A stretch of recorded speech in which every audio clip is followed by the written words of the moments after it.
ஒரு பத்திரிகை நிருபர் அங்கே இருந்த ஒரு 7-8 மாணவர்களை அழைத்து, இன்றைக்கு உங்களுக்கெல்லாம் ஸ்கூல் லீவ் விட்டுருக்காங்களா, லீவு போட்டு வந்திருக்கீங்களா அப்படின்னு கேட்டார்.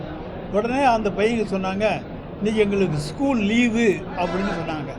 இதிலிருந்து பள்ளிக்கூடத்து மாணவர்களை எல்லாம் இன்றைக்கு அழைத்து வந்து அங்கே கூட்டத்தை காண்பிக்க வேண்டிய பரிதாப சூழ்நிலை தான் அவர்களுக்கு இருக்கிறது என்பது இது ஒரு உதாரணம்.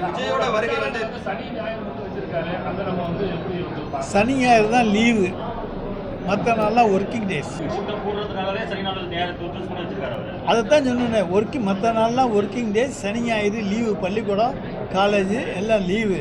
லீவு நாளில் அவங்கள வாங்க டூர் போகலாம்னு கூட்டிகிட்டு போகலாம். விஜயோட வருகை 2026 தேர்தலில் திமுக வாக்கு வங்கி ஏதோ பாதிக்கும். நிச்சயமாக எங்களுடைய வாக்கு வங்கியை பாதிப்பதற்கு எந்த வாய்ப்பும் கிடையாது. நேற்று அந்த பகுதியில் ஆம்புலன்ஸ் வந்ததாக சொல்றாங்க. சார், ஒருத்தருக்கு ஆபத்து ஏற்பட்டு ஆம்புலன்ஸ் அந்த பக்கம் போகத்தான் செய்யும். அதில் நாங்கள் ஆம்புலன்ஸை விட்டு கூட்டத்தை கலைக்க வேண்டிய அவசியமெல்லாம் திராவிட முன்னேற்ற கழகத்துக்கு கிடையாது. நாங்கள் பாம்பும் விட மாட்டோம், ஆம்புலன்ஸும் விட மாட்டோம். நாங்கள் நேர்மையாக எதையும் சந்திக்கக்கூடிய துணிச்சல் மிக்கவர்கள், தைரியம் மிக்கவர்கள்.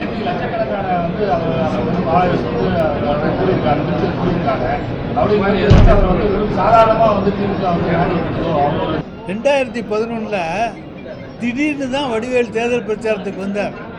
எந்த விளம்பரமும் கிடையாது. கூட்டத்தை பார்த்தீங்களா? அந்த மாதிரியான கூட்டம் எங்கேயுமே கூடலை. அது பூரா ஓட்டாமல் இருந்துச்சா? கிடையாது. அதுதான் இது. இருவரும் சினிமா நடிகர்கள். செய்ய முடிந்ததை தான் நான் கோரிக்கையை நாங்கள் சொல்லுவோம், செய்ய முடியாத எதையுமே நான் சொல்ல மாட்டேன் அப்படின்னு சொல்கிறாங்க.